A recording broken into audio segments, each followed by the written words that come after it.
starts with two. A simple step, a shared journey, and as others walk beside us, we grow in strength, in hope, in community, side by side, in community.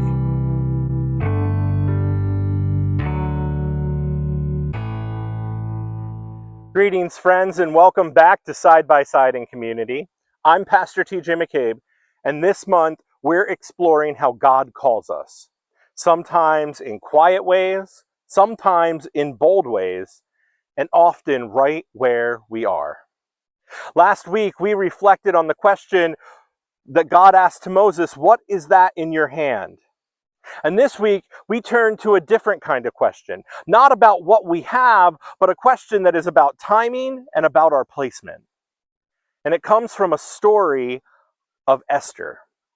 Now, Esther wasn't planning to become some sort of hero, to be some sort of revolutionary. She wasn't trying to lead or make a movement or to make headlines. She was just trying to survive. She was a Jewish woman living in exile, living under Persian rule. Through a strange and troubling series of events, she becomes the queen. But this isn't a fairy tale. Her people are under threat.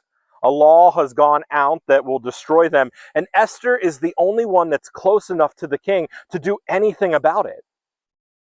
For her to speak up, that could be risky. It could mean that she would be killed or her people would be even more persecuted. But that's when her cousin Mordecai says to her, "Who knows? Maybe you have come to your royal position for such a time as this." That phrase, "for such a time as this," it echoes across all of Scripture. And I believe that it echoes across our lives too. What if the place that you're in right now, the job you have, the school that you're attending, the circle of influence, what if none of it is random? What if you are where you are on purpose? Even if it's not part of your plan, maybe it's part of God's. And so let me put it this way. You may not feel like you're in a position of power. You may not think of your life as royal, but maybe you're the one in the room that sees what other people are missing. Maybe you're the one with the courage to ask a question, to challenge the system, to offer kindness when others won't, or to extend grace where it's been withheld. Maybe you're the friend someone finally opens up to share a secret. Maybe you're the coworker who shows patience when in tested times. Maybe you're the one who volunteers in church or in your community, not because it's easy, but because you're available. Esther's story reminds us that you don't have to understand all the reasons to be part of God's redemption story. You just have to be willing. Esther didn't feel prepared. She didn't know what would come next. She didn't feel prepared. She didn't know what would happen next. But Esther showed up with trembling hands and a faithful heart, and through her, God brought justice and protection for an entire people. You know, I think about seasons in my own life when I didn't understand why I was in a certain place, especially during the earliest years of my ministry, or during moments of great transition. And maybe you've had some of those too. Times when you've wondered, why am I here?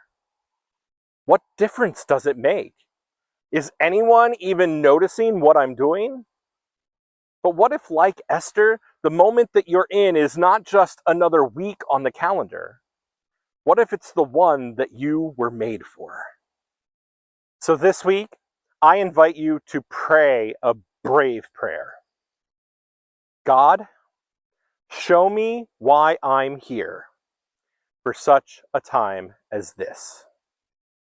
Look around at your home, at your workplace, your community, your church, and ask yourself, who needs my courage, my compassion, my presence?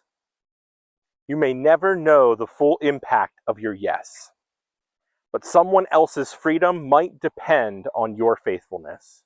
You are not here by accident. You are here for such a time as this. So I'll see you next week. Let's continue to walk side by side in community together with Christ.